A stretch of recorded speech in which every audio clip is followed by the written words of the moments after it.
কলকাতার দুর্গাপুজোকে হার মানিয়ে দিতে পারে কালনার সরস্বতী। এক এক মণ্ডপে এক এক থিম। কালনায় সরস্বতী পুজো মানে আলাদা আবেগ। কেন বর্ধমানের এই জায়গায় জাঁকজমক করে সরস্বতী পুজো হয়? এই রীতি আজকের নয়। সরস্বতী পুজো কিভাবে সর্বজনীন হলো কালনায়? 300 বছরেরও পুরনো ইতিহাস শুনুন আজকের ভিডিওতে। 1999 সালেও শহরের বিভিন্ন স্কুলে সরস্বতী পুজো হতো। তখন মূলত বিদ্যার সঙ্গে যুক্তরা এই পুজোর আয়োজন করতেন। সেই সময় কালনা শহরে মহারাজা হাই স্কুল ও হিন্দু গার্লস স্কুলে নিয়মিত সরস্বতী পুজো অনুষ্ঠিত হতো। এছাড়াও কিছু চতুষ্পাঠী ও বনেদি বাড়িতে বই নিয়ে পুজোর রীতি চালু ছিল। তৎকালীন বর্ধমান জেলায় প্রায় 200টি চতুষ্পাঠী ছিল। তার মধ্যে কালনা শহরে ছিল 57টি। একসময় কালনার টোল ও চতুষ্পাঠী গলিতে শুরু হওয়া সরস্বতী পুজোই পরবর্তীকালে কালনার শহরে অন্যতম শ্রেষ্ঠ পুজো হিসেবেই মান্যতা পেয়ে যায়। বিদ্যা ও জ্ঞানের দেবী হলেন সরস্বতী।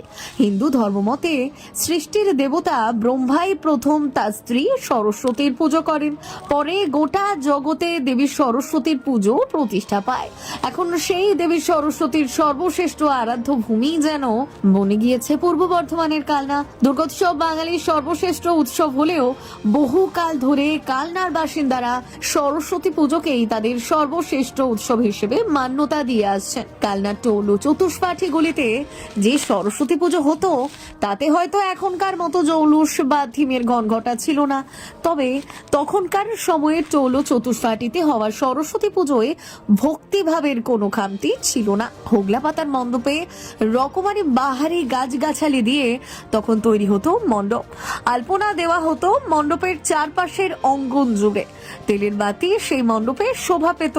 সময় গড়ানোর সঙ্গে সঙ্গে টোল ও চতুষ্পাঠীগুলি ইতিহাসের পাতায় জায়গা করে নিলেও কালনাবাসী আঁকড়েই ধরে থাকেন দেবী সরস্বতীকে। রাস উৎসবের জন্য নবদ্বীপ ও শান্তিপুরে আজ যেমন বিখ্যাত হয়েছে, তেমনি কালনা সরস্বতী পুজোর খ্যাতিও এখন এই বাংলা ছাড়িয়ে গোটা দেশে ছড়িয়ে পড়েছে। কোথাও অভিনব থিম, কোথাও আবার প্রতিমার বিশেষত্ব।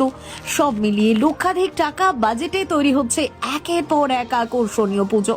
তার মধ্যে আলাদা করে নজর কেড়েছে কালনা কোল্ড স্টোরেজ মাঠে ত্রিধারা পুজো কমিটির সরস্বতী পুজো। কালনা শহরের মধ্যে এটাই এবছরের সব থেকে উঁচু প্যান্ডেল। বিশাল আকৃতির এই প্যান্ডেল ইতিমধ্যে শহরবাসীর কৌতূহল বাড়িয়ে তুলেছে। জোর কদমে চলছে প্রস্তুতির কাজ। পূর্ব বর্ধমান জেলার পাটুলি থেকে আনা হয়েছে সুবিশাল সরস্বতী প্রতিমা। আর মেদিনীপুরের দক্ষ শিল্পীদের নিপুণ হাতে ধীরে ধীরে রূপ পাচ্ছে গোটা প্যান্ডেল। বিশেষত এখানেই শেষ নয়। পাট কাপড়ের টুকরো সহ নানা ধরনের পরিবেশ বান্ধব উপকরণ ব্যবহার করে সাজিয়ে তোলা হচ্ছে এই প্যান্ডেল, যা একদিকে যেমন দৃষ্টিনন্দন তেমনি পরিবেশ সচেতনতার বার্তাও দিচ্ছে। ব্যুরো রিপোর্ট, প্রথম বাংলা।